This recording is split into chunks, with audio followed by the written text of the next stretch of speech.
Hello students. बेटा जी, last class में हमने पढ़ा कम्युनिकेशन सिस्टम क्या होता है, ट्रांसमीटर के बारे में, रिसीवर के बारे में, कम्युनिकेशन चैनल के बारे में और कुछ टर्म्स जो रिलेटेड थी कम्युनिकेशन सिस्टम से।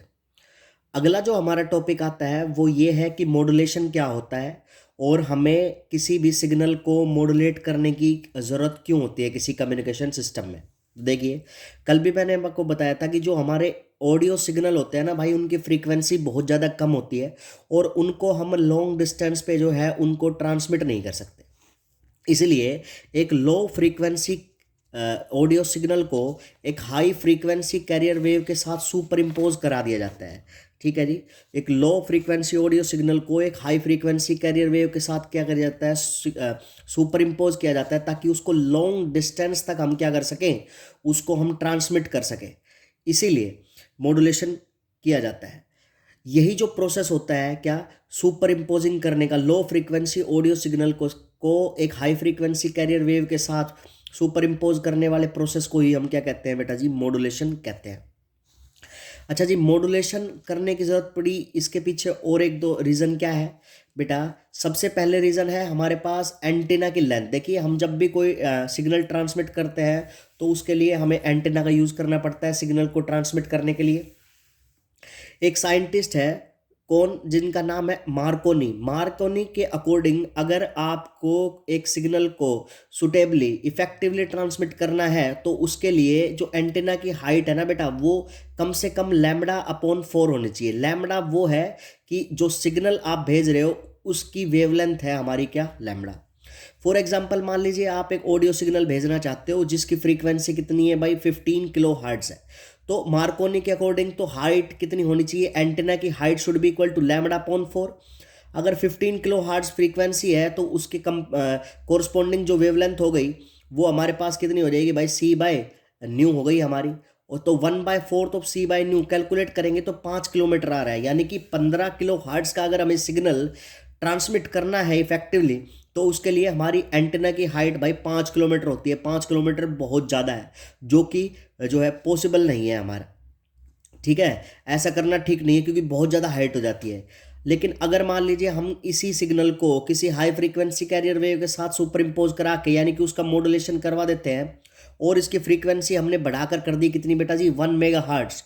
तो मार्कोनी के अकॉर्डिंग हमें जो सिग्नल, हमें जो एंटीना है उसकी हाइट कितनी चाहिए सिग्नल को इफेक्टिवली ट्रांसमिट करने के लिए, वो चाहिए हमें बेटा 75 मीटर। तो 75 मीटर का तो हम जो है एंटीना लगा सकते हैं, बट 5 किलोमीटर हाइट का एंटीना लगाना ये एक मुश्किल काम है।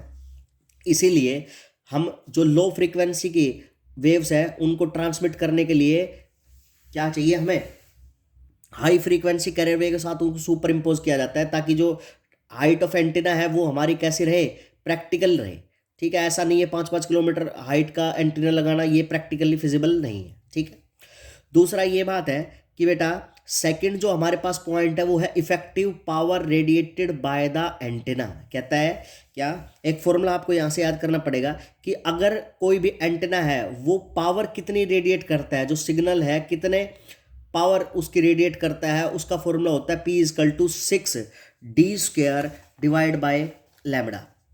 यहाँ पर बेटा जी डी जो है ना वो डायमीटर है, ठीक है, रिफ्लेक्टर का, और लैम्बडा जो है वो वेवलेंथ है, किसकी, सिग्नल की वेवलेंथ है। देखिए 6d² तो हमारा कांस्टेंट हो जाएगा, तो जो हमारा एंटीना पावर रेडिएट करेगा that is inversely proportional to the square of the wavelength. देखो, वेवलेंथ और फ्रीक्वेंसी भी इनवर्सली प्रोपोर्शनल होते हैं, इसका मतलब power radiated by the antenna is directly proportional to frequency का स्क्वायर। वो किसके डायरेक्टली प्रोपोर्शनल रहेगा भाई, फ्रीक्वेंसी के डायरेक्टली स्क्वायर के डायरेक्टली प्रोपोर्शनल रहेगा। इसलिए अगर हम चाहते हैं कि ज़्यादा पावर रेडिएट करे हमारा एंटीना, तो उसके लिए जो हम सिग्नल ट्रांसमिट कर रहे हैं भाई उसकी फ्रीक्वेंसी क्या होनी चाहिए, ज़्यादा।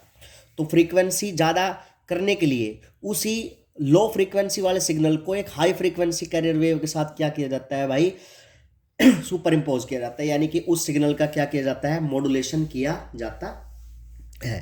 ठीक है बेटा।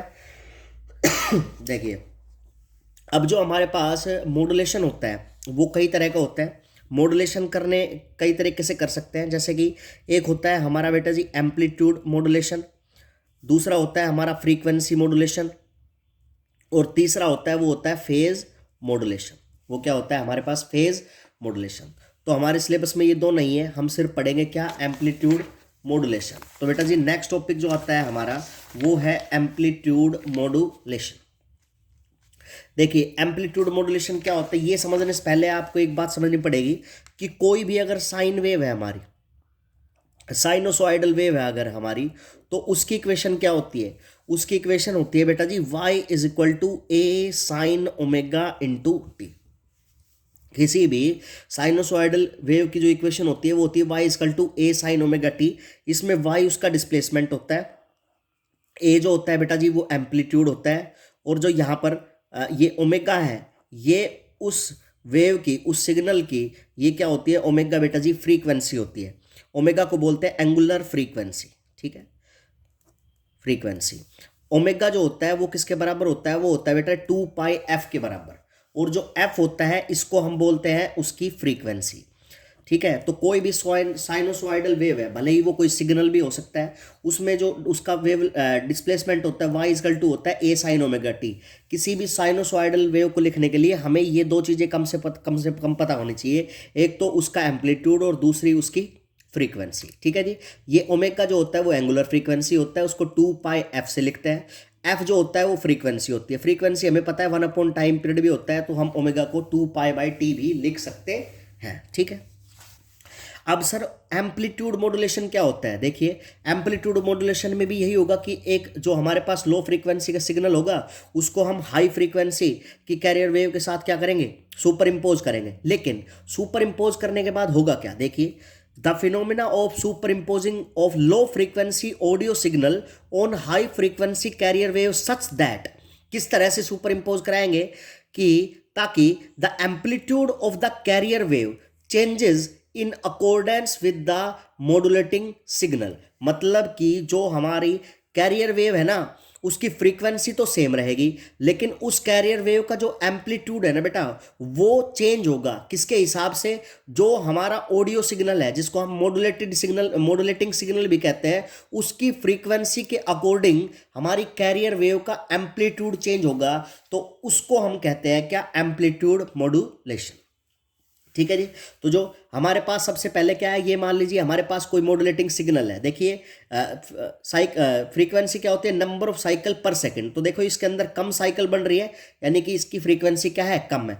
वहीं दूसरी एक कैरियर वेव है, कैरियर वेव के अंदर नंबर ऑफ साइकिल पर सेकंड बहुत ज़्यादा नंबर ऑफ साइकिल्स है, मतलब कि इसकी फ्रीक्वेंसी क्या है बेटा जी, ज़्यादा है। ये हमने क्या है, कैरियर वेव है, उसका हमने कैरियर वेव जो है उसका डिस्प्लेसमेंट का टाइम के साथ ग्राफ बनाया है। इसका जो मैक्सिमम डिस्प्लेसमेंट है उसको हमने इसका एम्पलीट्यूड बोला है, और इसको हमने लिखा है ए के पैरों में सी। ए जो होता है एम्पलीट्यूड होता है, सी लिख दिया, इसका मतलब ये एम्पलीट्यूड है किसका बेटा, कैरियर वेव का। यहाँ पर एम टी हमारे पास डिस्प्लेसमेंट है किसका, टाइम के साथ। जो मॉड्यूलेटिंग सिग्नल है, जो हमारा ऑडियो सिग्नल है, उसका ग्राफ है टाइम के साथ, ठीक है। इसका जो मैक्सिमम डिस्प्लेसमेंट है उसको ही हम बोलते हैं इसका एम्पलीट्यूड, और इसके पैरों में एम लिख रहा है, इसका मतलब याद रहे ये हमारे पास एम्पलीट्यूड है किसका बेटा, मॉड्यूलेटिंग सिग्नल का, यानी जिस सिग्नल को हम ट्रांसमिट करना चाहते हैं उसका। देखिए अब जैसे ही हमने दोनों को सुपर इम्पोज करवाया तो क्या हुआ, ये तो जो आपको दिखाई दे रही है फ्रीक्वेंसी तो किसकी है, सेम है जैसी कैरियर वेव की है, लेकिन इसका जो एम्पलीट्यूड है वो कहीं पर क्या है, ज़्यादा है, और कहीं पर क्या है, बहुत ही कम है। सबसे ज़्यादा जो एम्पलीट्यूड है उसको ए मैक्सिमम लिखा है, सबसे कम जो है उसको क्या लिखा है बेटा जी, ए मिनिमम लिखा है, ठीक है। तो यहाँ पर ये दो वेव दिखाई दे रही होगी आपको, एक तो ये कैरियर वेव ये दिख रही है, दूसरी ये लाइन है, और ये जो आपको दिखाई दे रही है ये हमारे पास क्या है, कैरियर वेव है, ठीक है। तो लास्ट में जब कैरियर वेव को हमने सुपर इम्पोज करा दिया है किसके साथ, मॉड्यूलेटिंग सिग्नल के साथ, तो फाइनली जो एम्पलीट्यूड मॉड्यूलेटेड वेव आई है हमारे पास वो ये आई है इस तरह की, ये डायग्राम है उसका, एम्पलीट्यूड मॉड्यूलेटेड वेव बोलते हैं इसको, ठीक है बेटा जी। नेक्स्ट जो आता है वो हमारे पास इसमें एक टर्म है जिसका नाम है मॉड्यूलेशन इंडेक्स।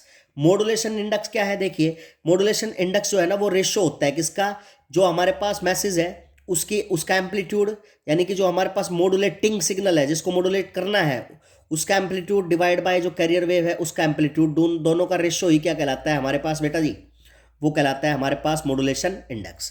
देखिए यहाँ से आपको देखोगे तो जो मैक्सिमम एम्पलीट्यूड है वो किसके बराबर है, वो है हमारे पास किसके बराबर है, एक तो अगर हमें ये देखना है कि अगर हम मैक्सिमम एम्पलीट्यूड निकालना चाहते हैं तो वो किसके बराबर होगा, जितना कैरियर वेव का एम्पलीट्यूड है प्लस में जितना मॉड्यूलेटिंग सिग्नल का है। दोनों को प्लस करेंगे तो मैक्सिमम आ जाएगा, दोनों को माइनस करेंगे तो मिनिमम एम्पलीट्यूड आ जाएगा।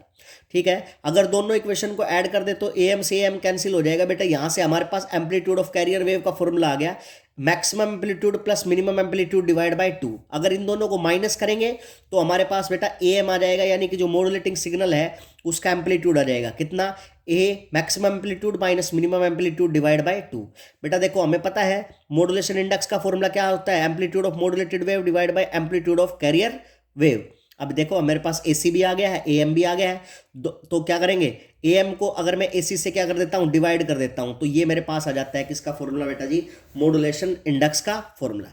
मॉड्यूलेशन इंडेक्स क्या बताता है, मॉड्यूलेशन इंडेक्स बताता है कि जो मेरे पास ये एम्पलीट्यूड मॉड्यूलेटेड वेव बनी है इसकी क्वालिटी कैसी है। ठीक है, इसको जो है डिस्टोर्शन को अलाउड, डिस्टोर्शन जो होता है मतलब सिग्नल हमारा डिस्टोर्ट नहीं हो जाए, जो एम्पलीट्यूड मॉड्यूलेटेड वेव है उसको डिस्टोर्शन से बचाने के लिए ये जो मॉड्यूलेशन इंडेक्स है इसकी वैल्यू बेटा नियरली इक्वल टू 1 या लगभग लेस देन 1 होनी चाहिए हमारी। ठीक है, लगभग 1 के बराबर या 1 से थोड़ी सी छोटी होगी, ताकि हमारा सिग्नल क्या ना हो बेटा,